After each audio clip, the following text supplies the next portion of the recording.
Good morning, all of you. Today we start our next topic of grammar. Next जो हमारी exercise है वो nominative absolute construction के according है। इसमें भी पार्टिसिपल के रूल्स ही यूज़ होते हैं। फर्स्ट जो हमारा रूल है nominative absolute with present participle. Present participle का रूल है जब पहले वाक्य में बी वर्ब अर्थात is are am was verb हो तो इन वर्ब्स को बीइंग में बदल देते हैं। अभी हमने पहले जो पढ़ा था उसमें हम वॉज वर्ब को बीइंग में बदल रहे थे। यहाँ पर हम नॉमिनेटिव एब्सोल्यूट में जब प्रेजेंट पार्टिसिपल का यूज़ करेंगे तब हम इज आर एम को वॉज वर्ब को बीइंग में बदल देंगे। For example, the holidays are at an end. The boys are returning to school. यहाँ पर are की जगह पर हमें क्या यूज़ करना है? being. The holidays being at the end.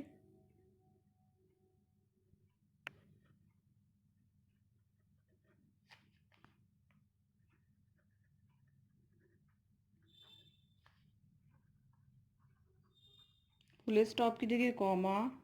The boys are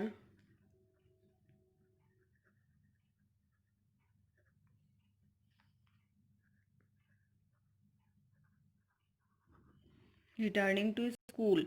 same ऐसे ही सेकंड सेंटेंस में इज की जगह बीइंग का यूज़ होगा और लास्ट वाला सेंटेंस ऐसे ही रहेगा। It being hot comma no one went out.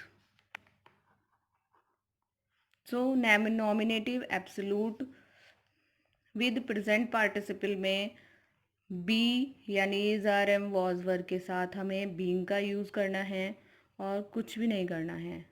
I hope आपको ये रूल समझ में आ गया होगा। नेक्स्ट जो हमारा रूल है nominative absolute with perfect participle.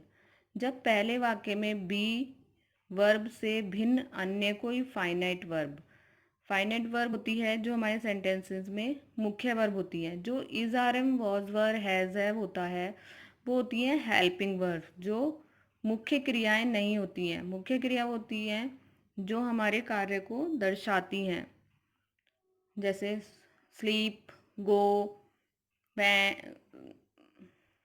हम, ये सब क्या है मुख्य क्रियाएं। अगर मुख्य क्रियाएं होती हैं तो वह ज़्यादातर सेकंड फॉर्म में होती हैं। हमें उन सेकंड फॉर्म्स को हैविंग के साथ वर्ब की थर्ड फॉर्म में बदलना है। यहाँ पर हमें परफेक्ट पार्टिसिपल में हैविंग के साथ वर्ब की थर्ड फॉर्म में उसको बदलना है। For example the rain fall, the crops revived.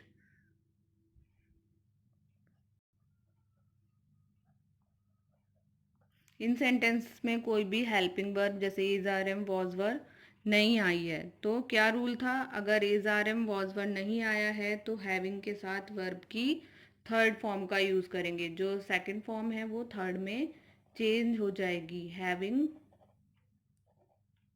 Fall की सेकंड थर्ड फॉर्म होती है फॉलन, कॉमा लास्ट वाला सेंटेंस एज इट इज़ लिखना है। The crops revived. सेम ऐसे ही ये करना है, इसमें भी हेल्पिंग वर्ब यूज़ नहीं हुई है, डायरेक्ट फाइनाइट वर्ब यानी मुख्य क्रिया का यूज़ हुआ है। तो जब मुख्य क्रिया का यूज़ होगा तब हम हैविंग के साथ वर्ब की थर्ड फॉर्म का यूज़ करेंगे। The sun having. सेट की थर्ड फॉर्म का यूज़ करना है सेट। लास्ट वाला सेंटेंस एज इट इज़ उतार देना है। The workers left the work. Next जो हमारा रूल है वो है nominative absolute with perfect participle in passive voice.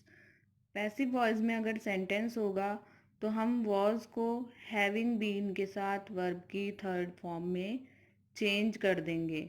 अगर सेंटेंस पैसिव वॉइस में है तो हम इन सेंटेंसेस को हैविंग बीन का यूज़ करेंगे वर्ब की थर्ड फॉर्म के साथ। For example, the commander was की जगह having been killed. Third form, last वाला sentence as it is the army run away. Same ऐसे ही वॉज की जगह इसमें हैविंग बीन एनक्लोज करना है। द टाउन वॉज एनक्लोज, तो वॉज की जगह having been enclose by a strong wall. Last वाला सेंटेंस एज इट इज लिखना है। The enemy could not captured it. इन सेंटेंसेस में भी दो से ज़्यादा सेंटेंसेस हो सकते हैं। यहाँ पर भी हम present participle, nominative present participle और परफेक्ट पार्टिसिपल दोनों सेंटेंसेस का यूज़, दोनों रूल्स का यूज़ कर सकते हैं। जैसे the sage was over, the enemy withdraw, तो यहाँ पर हम प्रेजेंट और परफेक्ट पार्टिसिपल दोनों का एक साथ इस सेंटेंस में यूज़ करेंगे। The sage was, present participle में क्या रूल था? वॉज इज आरएम के साथ बीइंग का यूज़ करना है। Being over and the enemy having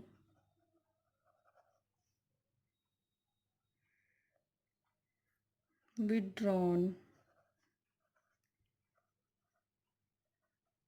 तो यहाँ पर हमने प्रेजेंट पार्टिसिपल और perfect participle in passive voice का यूज़ किया है।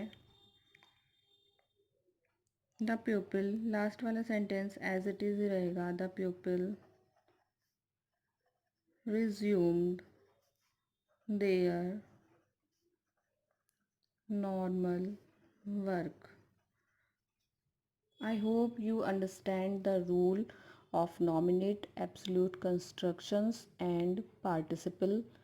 आपकी जो 17 एक्सरसाइज है और 18 एक्सरसाइज है इन्हीं रूल्स के अकॉर्डिंग है। So see the video and understand the topic and do both of the exercise in your fair copy। This is the exercise 18। This exercise is based on nominative rules, present participle, perfect participle in passive voice। First sentence is the signal was given, the train started। was के बाद verb का use हुआ है, तो ये कौन सा sentence है? perfect participle in passive voice। The signal having been given, the train started। Perfect participle in passive voice यानी कि वॉज के बाद किसी भी वर्ब का यूज़ होना।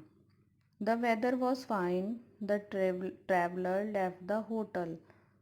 The weather was fine, fine कोई वर्ब नहीं है, तो ये प्रेजेंट पार्टिसिपल का सेंटेंस है। The weather being fine, the traveller left the hotel. The police arrived, the police arrived, इसमें is are am helping verb का यूज़ नहीं हुआ है, सीधे वर्ब का यूज़ हुआ है, तो ये परफेक्ट पार्टिसिपल का सेंटेंस है। The police having arrived, perfect participle का क्या रूल था? हैविंग के साथ वर्ब की third form. Having arrived the thieves were disappointed. The school was over, was के बाद ओवर का यूज़ हुआ है, ओवर कोई वर्ब नहीं है।